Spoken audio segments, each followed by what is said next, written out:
Fernandez, osteopath, and today we're going to talk about shoes and running. So we've got a question from Christian. He says, I've only run about 95% of my runs are on trails. Now he's going to start running on road, and he wants to know what type of trainer to get, and if he wants the same size as drop, we'll go over that, and how would be his transition.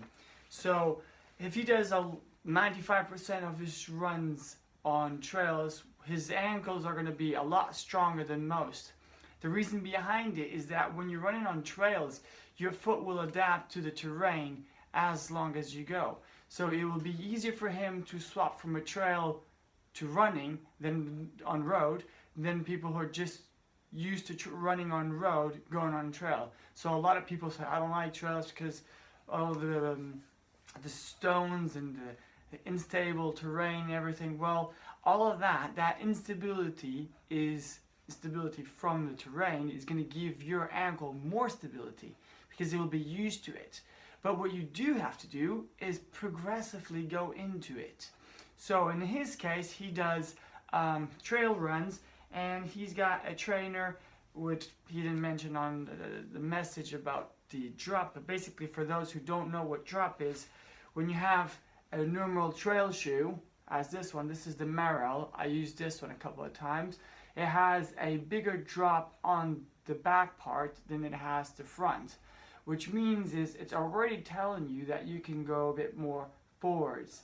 So if you stand up straight, like so, and you have your heel higher, it's already telling you to go forwards. In some other ways, it also kind of gives you a bit of a heel strike as well. It predisposes that because it's got a lot of cushioning.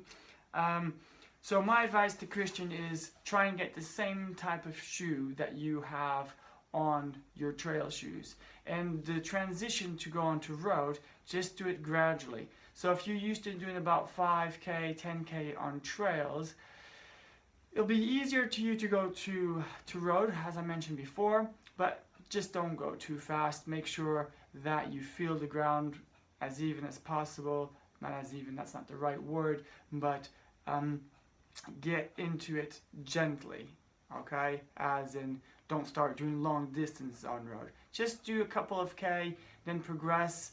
Let's say every time you run, you can move up, start with 3K, and then go to 5K, then 7K, and depends on what distance you're running at the moment. It's a lot harder to do it the other way around though. Yeah, it really is.